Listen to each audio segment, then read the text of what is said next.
ngomhlabeleli noma ngomfulo esiphuma kiwo. Ngaphandle kokuchitha isikhathi sizongena esifundweni sethu sosuku noma isifundo esizokhuluma ngaso namhlanje. Ngiyafisa-ke ukubonga uNkulunkulu osigcinile noma uNkulunkulu osenze ukuba sizohlangana kule ndawo ngenhloso yokuba sizokumkhonza sifundisane namazwi akhe uNkulunkulu, siqinisane ukuba kulokhu esingene siyikho siphume sithe xaxa ngenxa yokuba sesizwile amazwi kaBaba uNkulunkulu. Isihloko esizokhuluma ngaso sithi imindeni eqinile iqinisa ibandla. Imindeni eqinile noma umndeni oqinile noma imindeni eqinile yenza ukuba ibandla liqine. Ngamagama-ke aseduze iyona ndaba leyo esizobukisana yona ekuseni namhlanje. Indaba ekhuluma ngemindeni eqinile kanye nebandla eqinile.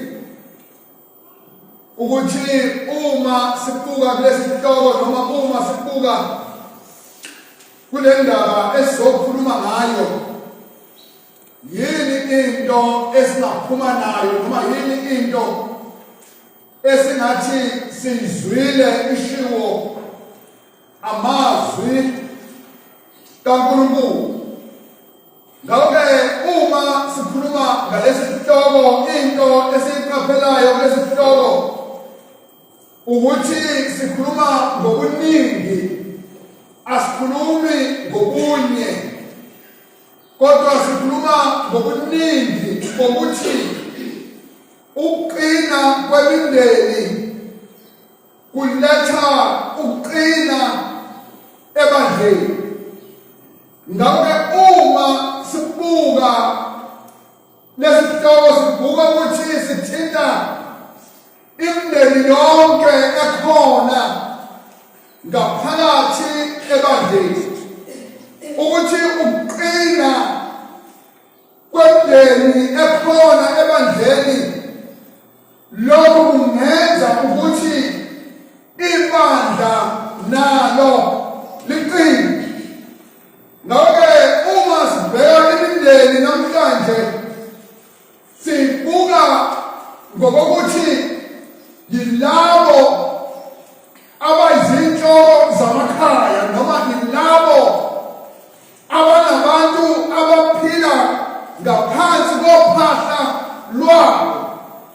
Uma labo bantu beqinile, uma labo bantu bebambelele esifundisweni esiphilileyo, lokho kungenza ukuthi nebandla abakulo liqine.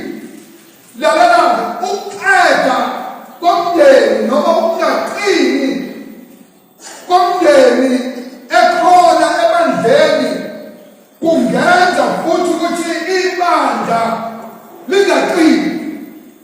Uma ubuka imindeni iqeda itelentele, ingaqinile, ingabambelele esifundisweni esiphilileyo, baphinde futhi basenze noma siphile kubo bephila amathanda, lelo bandla lingaqeda ngenxa yokuthi imindeni ekhona ebandleni ngamagama aseduze inomthelela omkhulu ekuqineni kwebandla nasekuqedeni kwebandla.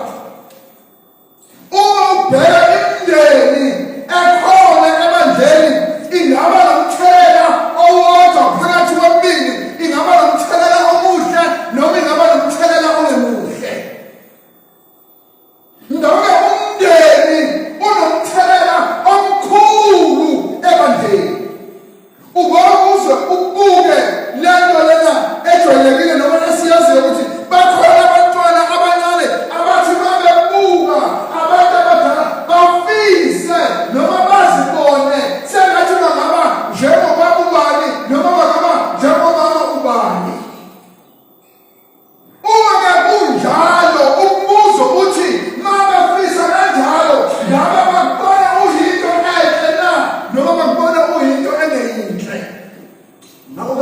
ukuqina komndeni kunomthelela noma imindeni inomthelela omningi obandleni. Ngabe imindeni ingena kwizinhla zonke ezikhona ekuphefumuleni noma ekuphileni kwebandla, ingena kwizinhla zonke ezikhona. Ingaba nomthelela omuhle kuloluhla, iphinde ibe nomthelela omuhle kuloluhla, iphinde ibe nomthelela omuhle kuloluhla. Kanjalo futhi mayingenawo umthelela omuhle ingaba nomthelela omubi kuzo zonke izinhla ezikhona ebandleni. Kubalulekile ukuthi-ke uma siyimndeni noma siyizinhloko zemndeni ke sizifunde, ke sizibheke, ke sizibuke, ke siziqwalasele, sizibone ukuthi ngampela ngabe sijumndeni onjani ebandleni. Ngabe sijumndeni onjani ebandleni, sijumndeni onjani. Yabona lento esikhuluma ngayo ayikhulumi ngeminyaka ukuthi wabuya nini ebandleni and then manje sewuneminyaka emingaki, kodwa ikhuluma ngokuthi uwumndeni onjani ebandleni. Ngabe umthelela onawo umthelela onjani ebandleni. Masibheka ingxenye yokuqala esizoyiqala ukuyivula ngayo le nkulumo esizokhuluma ngayo. Ithi umuntu nomuntu unomndeni. Akekho umuntu ongathi akanawo umndeni, akekho umuntu ongathi akaveli emndenini. Sonke njengoba sikhona la sinemndeni esivela kuyo noma sinemndeni esinayo. Kungaba unomndeni onawo noma ungabe uvela emndenini othize. Ngabe lento esikhuluma ngayo inhle ngoba akekho umuntu ongathi akayazi ukuthi iyini. Ngeke size sifuna ukuthi size siyichaze masikhuluma ngomndeni sikhuluma ngalokho nalokho. Kodwa wonke umuntu uyazi ukuthi makukhuluma ngomndeni kukhulunywa ngani. Wonke umuntu uyazi ukuthi makukhuluma ngomndeni kukhulunywa ngani. Ngabe umndeni kumele ube nalento elindelekile elindelwe uNkulunkulu kuba uye. Ngabe umndeni kumele uhlale ukhalile. Umndeni ungabi yivuka zonke. Makujobhekane ubhekane, makujobhekane ubhekane, makujobhekane ubhekane, makujobheka phansi ubheka, makujobheka phezulu ubheka. Yonke into kumele ube nohlangothi obikulo. Mawubheka kaJoshua 24:15, uJoshua wayekhuluma kuma-Israyeli noma abantwana bakwa-Israyeli, ukhuluma amazwi amahle athini na? Joshua 24 uthi uma kube emehlweni enu ukumkhonza uJehova, khethani namuhla ukuthi ngubani eniyamkhonza, noma uNkulunkulu abakhonzayo oyihlo bese ngaphesheya komfula, noma uNkulunkulu nendlu yami sizokumkhonza uJehova. Yabona-ke uJoshua uthatha lolu hlangothi lokuthi nokuba izinto zinje, nokuba izinto zibonakala ukuthi nina ningabantu abaso, kodwa-ke nasi isinqumo, nansi uhlangothi mina nendlu yami esizokulithatha, mina nomndeni wami esizokulithatha. Ngoba umndeni kumele ube nohlangothi obikulo. Umndeni kumele kuqale ukuthi umi kulolu hlangothi, umi ohlangothini lokukhema noNkulunkulu. Umndeni kumele ukheme noNkulunkulu. Umndeni ungabi mabhaba. Uthatha olunye ulimise ngapha, uthatha olunye ulimise awube straight uqonde ukuthi nansi into engivumelana nayo. Yabona uma ngisakhuluma ngalento ngifikelwa yini into ebengayibhalanga yokuthi kaningi uma sikhuluma ngokukhema kwenzwana ngathi into engafanele, kodwa ukukhema yinto efanele ukuze kuzokwazeka ukuthi umiphi. Uma kukhona abantu abangenzi kahle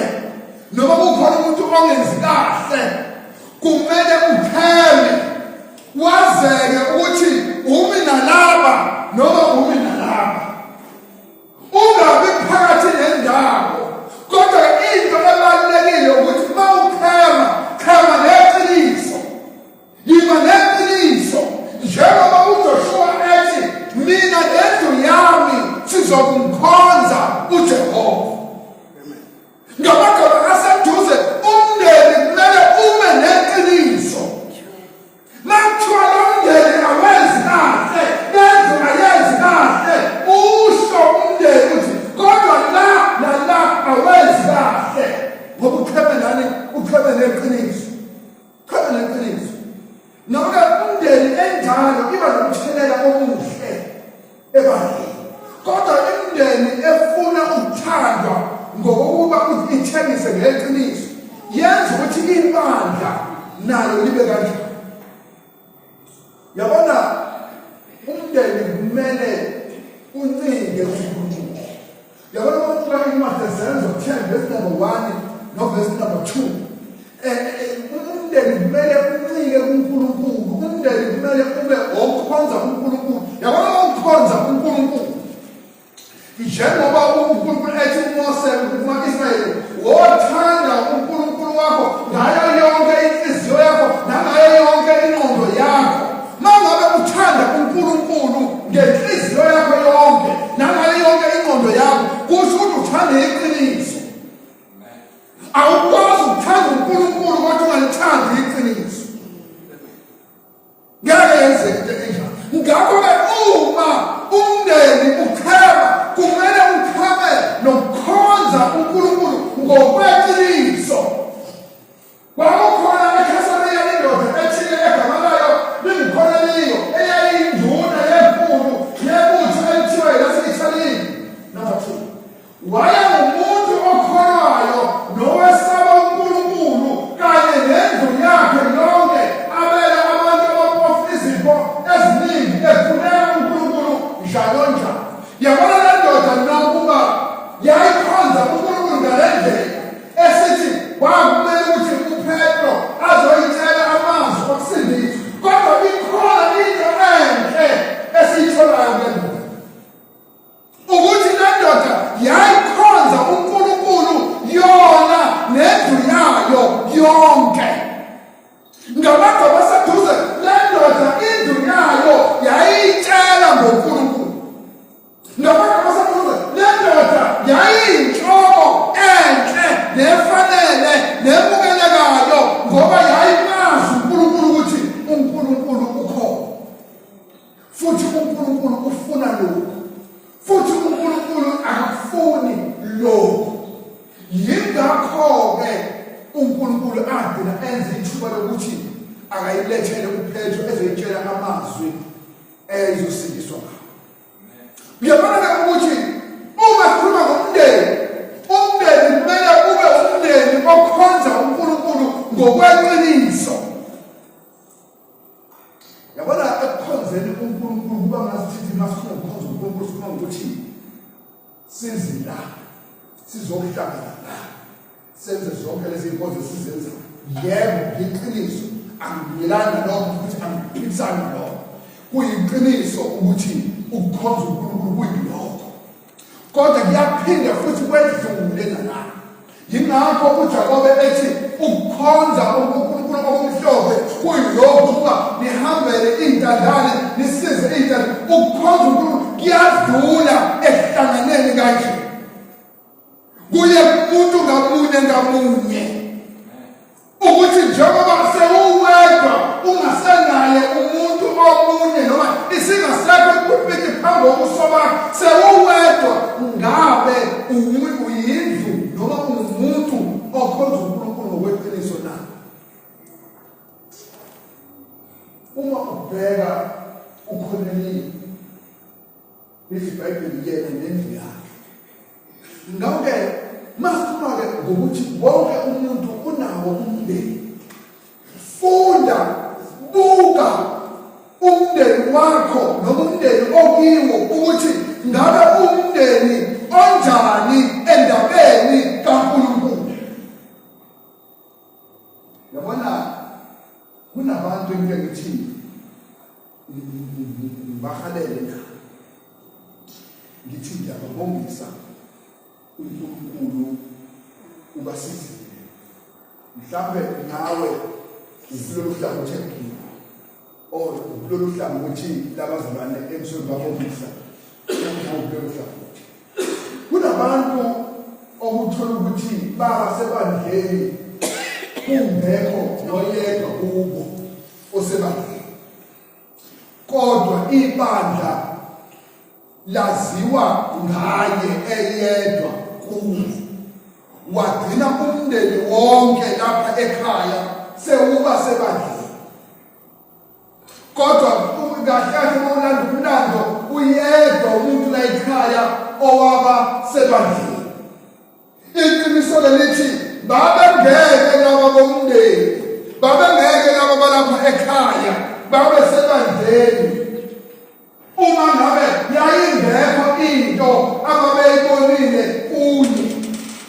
Kusho baba sebandleni ngoba kukhona into abayibonile. Number 2, bezwa-ke ivangeli ngoba baningi abantu kuthola ukuthi bayashunyayeza bayashunyayeza. Yes, hayi siyakuzwa lento lishoyo ukuthi iBhayibheli lishoyo, kodwa lo elikhonza naye walekhaya uso ngamanye kube ngathi bancindwa yilo. Ngabe ngithi-ke sonke-ke esinganabo abantu bakithi abasebandleni siyafisa ukuthi kube kanjani. Mhlawumbe nawe uyafisa ukuthi kube kanjani. Umbuzo uma ngabe umndeni ufisa kanjani, yini umthelela elinawo kulowo mndeni ukuthi nawo ube kule ndawo enikuyo? Ngoba kukhona leyo into esiyibuka yona, wenzani wayekade yena nendlu yakhe ethobela uNkulunkulu. Mawubheka verse 47 uzothola ukuthi bababhathizwa bonke nendlu yakhe yonke. Kubalulekile umndeni nomndeni kumele uncinde kuNkulunkulu. Akubheke nansi incwadi yabeTimothy chapter 3 verse number 3 verse number 5. Into ebonisa neveza ngempela lento esikhuluma ngayo kunjalo bayo ukuthi uma sikhuluma ngomndeni, umndeni kumele kube umndeni oncikile kuNkulunkulu, oncike ngokweqiniso, okholelwayo kuNkulunkulu ngokweqiniso. Ithi-ke indaba ongesiyo iphele lewayini, ongesiso isili, kepha omnene, ongahlakaniyo, ongananeli imali, ophatha kahle indlu yakhe, abantwana bakhe bemthobela ngenhlonipho yonke. 5. Kepha uma umuntu engakwazi ukuphatha owakhe umuzi, angaliphatha kanjani ibandla likaNkulunkulu? Yabona-ke uPawuli nokuba ekhuluma ngenkulumo ebheke kumaLungu noma kuma-Elder, kodwa into engiyilandelela ukuthi uma sibuka imindeni sithi yilowo nalowo muzi unomndeni, yilowo nalowo muntu unawo umndeni avela kuyo. Into uPawuli ayikhulumayo la ukuthi njengoba ngiyindoda noma ngiwubaba noma ngiyinhloko, kumele ngibe nalezi zimpawu zokuthi abantwana bami bayangithobela. Because uthi uPawuli ngeke ukwazi ukuphatha ibandla likaNkulunkulu ungakwazi ukuphatha eyakho indlu. Ngeke ukwazi. Yabona-ke ukuthi-ke uma sikhuluma ngomndeni, umndeni awuqali sesila enkonzweni, kodwa umndeni, ubuhle bomndeni abuqali sila enkonzweni, buqala sisekhaya. Ubethi uJesu uma eqeda ukusiza umuntu akade emkhulumisile esifeni ayibhekene naso, lo muntu uyamlandela ufuna nokufuna ukuhamba naye uJesu. Uthi uJesu, hamba uye ekhaya ubatshele ukuthi kungakanani inkosi ekwenzele khona. Kahle kahle ngathi uJesu uthi hayi ndoda, indaba ayikho la ufuna khona, kodwa indaba isekhaya, ukuthi hamba uyotshela abasekhaya ukuthi kungakanani inkosi ekwenzele khona. Yebo bakhona bayotshela ababaleki la ufuna khona, kodwa-ke nalabo abadawuvela khona bayadinga ukwazi lokhu wena osukwazi. Hamba-ke kubo uyobatshela ukuthi kungakanani. Ngamagama aseduze ngizama ukuveza ukuthi uma sikhuluma ngomndeni, kumele umndeni uqale ukuzibonakalisa ekhaya. Qala ukuzibonakalisa ekhaya. Yabona uPawuli ukhuluma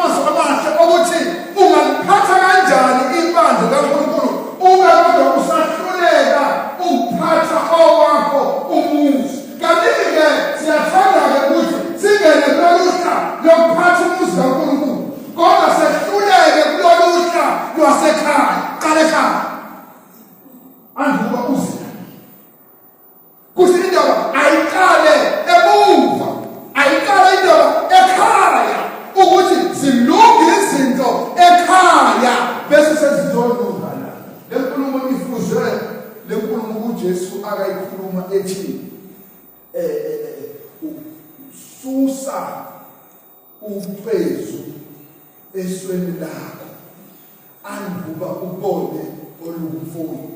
Alright, uthi-ke lana uPawuli indaba kumele iqale umuntu akwazi ukuphatha owakhe umuzi. Into-ke ekhona ithi asiqale sizilungise sisesemakhaya siyimindeni ukuze sizokuba nomthelela omuhle ebantwini. Kuze soba nomthelela omuhle ebantwini. Asingeke ingxenye-ke yesibili. Ibandla eliqinile lakhiwa yimindeni eqinile. Yabona masiyimindeni bekungamele sizibukele phansi. Bekungamele sihlehlele emuva. Bekungamele ukuthi indaba kaNkulunkulu siyibukele kude nathi. Ngoba ngithina esizokwenza ukuthi ibandla liqine. Yes, ibandla liqiniswe nayizwi kaNkulunkulu. Kodwa mase kubukwa abantu abakulo kumele imindeni ekulo kube imindeni eqinile. Ekwazi ukumela izinto, ekwazi ukuthatha iy'nyathelo ngey'ndaba zikaNkulunkulu. Okungukuthi abakwazi ukuthatha into kaNkulunkulu bayibeke phambili bona beze emuva.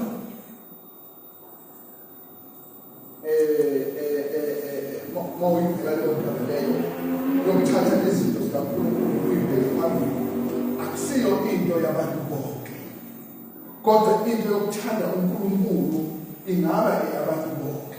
Kodwa into yokuthatha izinto zikaNkulunkulu uyibeke phambili ezami zize emuva akusiyo into yabantu bonke. Ngoba zikhona izinto esikwazi ukuthi mazi siqhamukela ngokusiduma zithi ziyafuna namhlanje. Sawubona besengathi angitshele manje ethi kusasa noma ethi namhlanje asale semisa okuthile akwenze lokho. Kodwa masiza kwezi kaNkulunkulu akuvamile ukuthi kwenzeke kanjani. Sifuna ukuthi no usitshele lady bekungamele usitshele ngalesi sikhathi bekumele usitshele yebo ngempela bekufanele ukuthi waziswe kodwa-ke uyakwazi yini ukumisa ezakho beyibalulekile ngenxa kaNkulunkulu. Akusikho kwabantu bonke lokho. Uma-ke ubheka isibonelo sebandla eliqinile, ibandla elinemindeni eliqinile lizoqina. Uma nje imindeni ike yazimisela, uma nje imindeni ike yazinikela ngokuphelele endabeni kaNkulunkulu, kulula ukuthi ibandla liqine. Futhi kulula ukuthi nobuholi obukhona kulelo bandla umsebenzi walo ube lula eliwenza, ngoba imindeni yonke iqinile, ngoba imindeni yonke ilekelelana nabo. Kulula ukuthi lelo bandla, kulula ukuthi lobo buholi obukuleyo lokhali busebenze ngendlela elula bungathwali umthwalo. Kodwa uma imindeni ayangaqina kuba lula ukuthi lo bandla lingaqini. Kodwa-ke uma sibheka iy'mpawu zebandla eliqinile awukube nzima ngesambulo 2 verse number 2.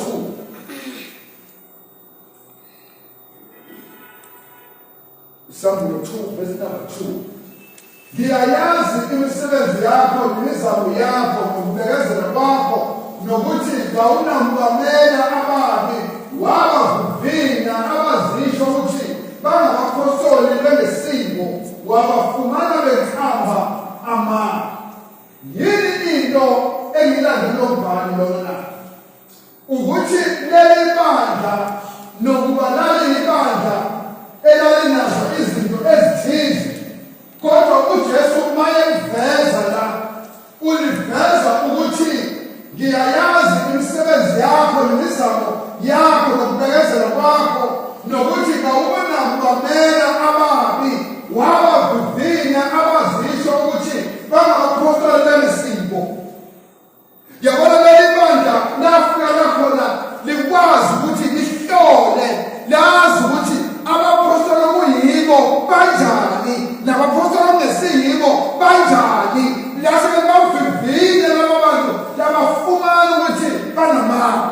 uJesu-ke uyabavumela ukuthi benza kahle ngaleso senzo leso. Leso senzo leso ngeke senziwe yibandla elingaqinile. Kumele ibandla lifunde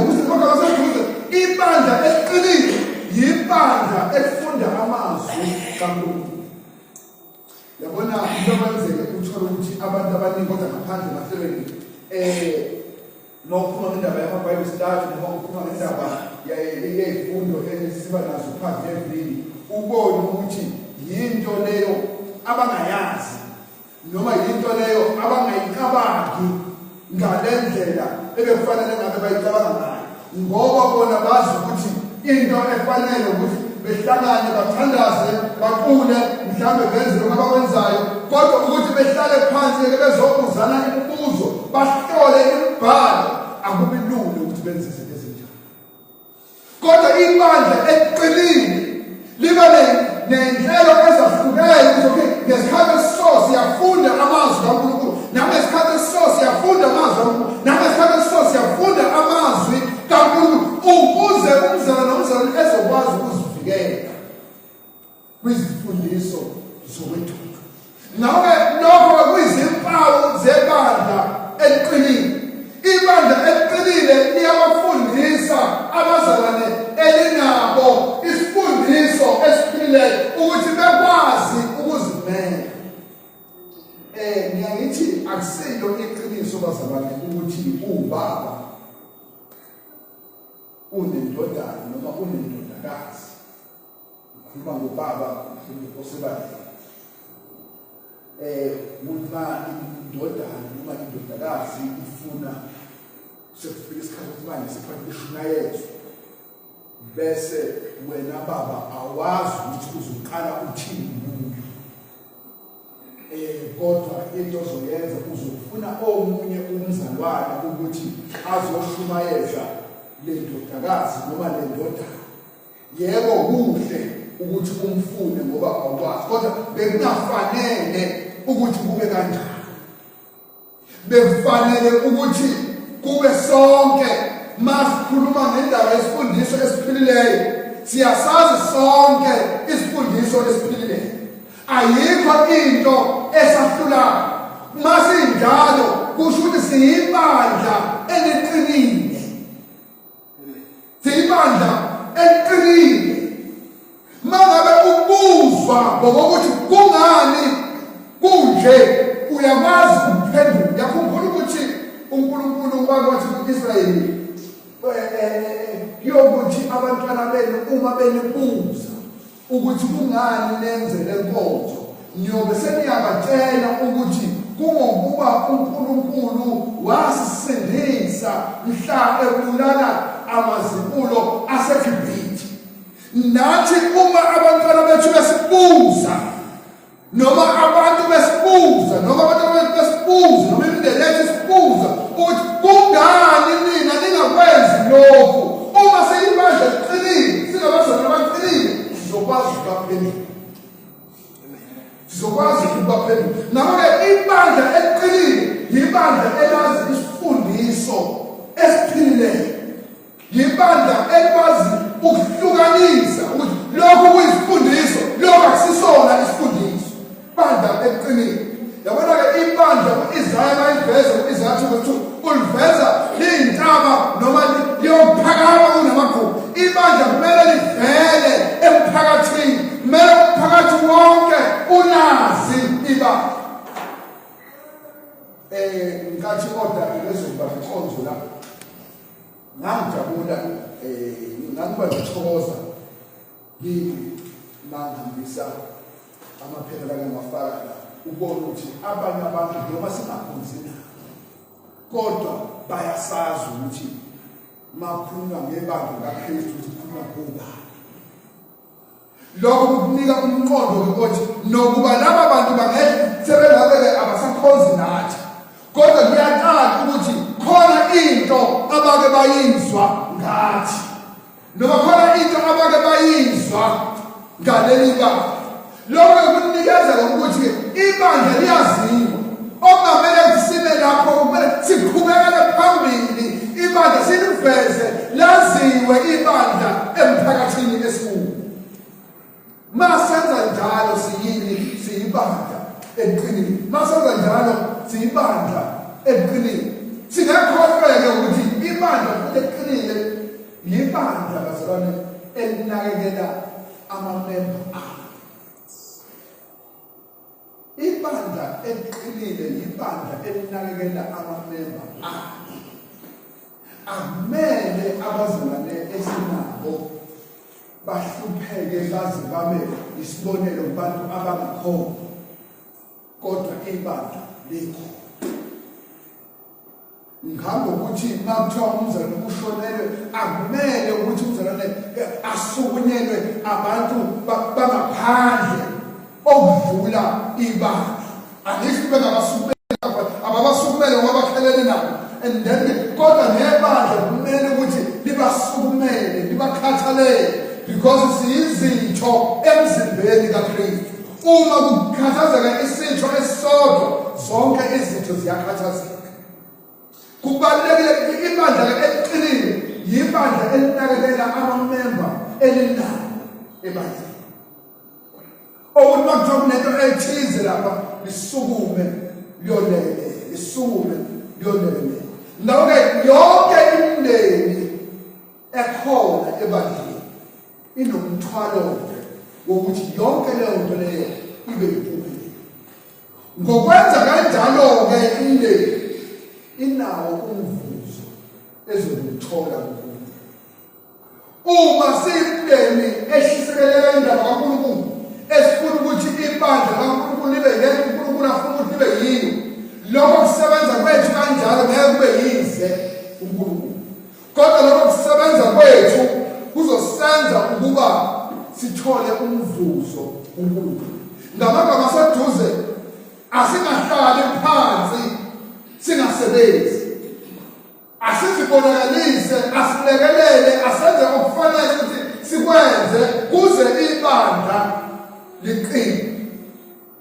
Uma ibandla linomama, omama kumele ukuthi babe omama baqinile ebandleni. Uma ibandla linobaba, kumele obaba babe obaba abaqinile ebandleni, kuze ibandla lizohlanganyelwe eyodwa eqinile eya phambili. Yabona ukuqina akubizwa inamba. Yebo inamba inhle isho ukuthi niyasebenza. Ngoba ngeke ujabule ukuthi hayi asinandaba nenamba, sibo-5. Manje bo-5 kusho ngisebenzi, nongaphela unyaka u-5, nibo-5 kusho ngishumayela. Ngakho-ke inamba ibalulekile, kodwa-ke la ngikhona ngisekutheleni-ke, kodwa ukuqina akuhambi ngenamba. Kuhamba ngabazalwane abakhona ebandleni ukuthi bazimisele kangakanani ezintweni zikaNkulunkulu. Mangabe sizimisele ezintweni zikaNkulunkulu, sizoqina sibe ibandla eliqinile. Uma ngabe siyibandla eliqinile, sizokwazi ukuthi sibe ibandla elikhulayo nangenamba, ngoba inamba ngeke ize ikhule uma ibandla lingaqinile. Yabona nje ibandla lingaqinile, ulibona uzobona ngempawu zokuthi noma ngathi liyakhula kuthi kuyashunyayezwa, laba abashunyayeziwe liyaphila ngoba alikhulile aliqinile. Kodwa uma ngabe belikhulile liqinile, belizobafukamela libagone libakhulise, nabo beze bevele beba abazalwane abakhulile nabaqinile. Kodwa-ke uma ngabe bazalwane singakhulile singaqinile, ibandla eliqinile, ngakho-ke awukho umvuzo esiyokuthola kuNkulunkulu kwezandla. Ngifuna ukuphetha ukuthi-ke umndeni oqinile uqinisa ibandla. Uma ngabe sikhona singabazalwane, kumele sibe nomthwalo wokuthi ibandla siphusha ukuthi likhulu liye phambili. Uma ubheka isikhathi esikiso sinika inselelo ukuthi masidlula lesi sikhathi, yini into eyobhekwa abayobe bekhona ngesikhathi sedlulile abangayikhomba bethi ngesikhathi sabobaba ubani kwenza so, ngesikhathi sabobani benza so, and then-ke makufika thina-ke isikhathi yini into engakhomba engathiwa sayenza. Ngakho-ke kumele ukuthi sonke sishiselelele indaba kaNkulunkulu, sikhuthalele ukuthi sibe indlela eziyibonelo ezinhle inkosi ilenze kahle. Amen. Siyabonga.